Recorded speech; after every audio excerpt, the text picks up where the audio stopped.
Update from the Carolina Weather Group. We are looking at a significant severe weather outbreak across North Carolina and South Carolina for this Monday.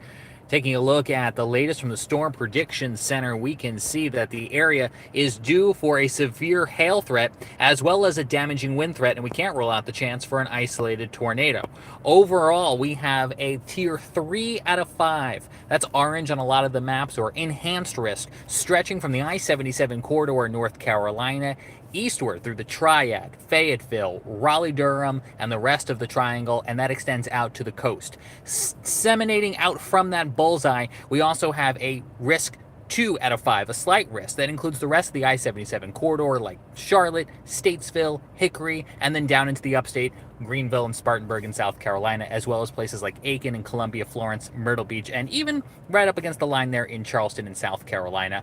Everyone else is in that marginal risk threat. So to summarize that, everyone in the Carolinas today is somewhere between a risk 1 and a risk 3 out of 5 for the chance of seeing severe weather. Again, the prominent factors are going to be severe wind and severe hail. The Storm Prediction Center, the division of the National Weather Service that actually puts out the outlooks for the severe weather chances, has a big bullseye of hail over portions of the I-77 corridor from South Carolina through North Carolina, as far to the west as Greenville, Spartanburg, and as far to the east as the Triad, almost into the Triangle, where there is a significant chance of seeing golf ball size hail or larger associated with this. Let's take a look at Futurecast here, the latest HRRR model run, and you can see once we get to about that 3 o'clock timeline in the afternoon, we begin to see these discrete cells pop up. Again, we're going to be watching for hail and wind, but they could, a couple of them, become supercells that could rotate a little bit and give us that marginal tornado threat. You'll see the line of storms continues to push to the east. They're discrete, they're broken up, they're going to have plenty of room to breathe in this hot, sunny weather that has been cooking and destabilizing the atmosphere throughout the day.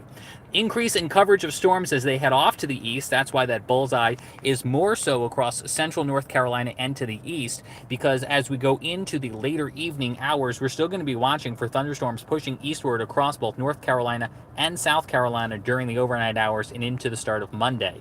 Taking a look at that Futurecast one more time, you can see those storms really begin to pop off across the foothills of western North Carolina in about that 3 or 4 o'clock time frame, and then we'll continue to push off to the east, impacting all of the Carolinas by the time we are said and done with tonight, overnight, and into tomorrow morning.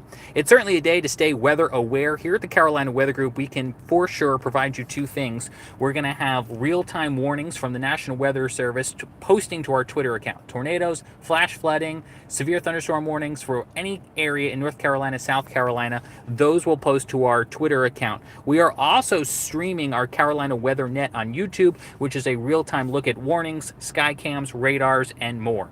As many of you know, those of us who work at the Carolina Weather Group also have day jobs in TV. So if you're in the Charlotte area, you can catch Chief Meteorologist Brad Panovich in WCNC Charlotte. I'll be producing and assisting with him. We've got Scotty Powell, who works for WMBF in Myrtle Beach. And so a lot of us do have day jobs in the weather community, and that's where we'll be because of the timing of the storms today. We'll try to see if we can pop on to do some severe weather updates throughout the day, but we really do entrust and encourage you to seek out your local broadcast meteorologist. We're friends with so many of them across the area who are going to help keep you weather aware and safe on this severe weather outbreak. And if we get the opportunity to pop back onto our social accounts, we will. And of course, we will do a complete storm recap on Wednesday for our weekly show coming your way at 9 p.m. Eastern, wherever it is that you follow us here at the Carolina Weather Group. I'm James Brierton in Charlotte. Thanks for joining me for this update. We'll talk to you again real soon. Stay safe, stay weather aware,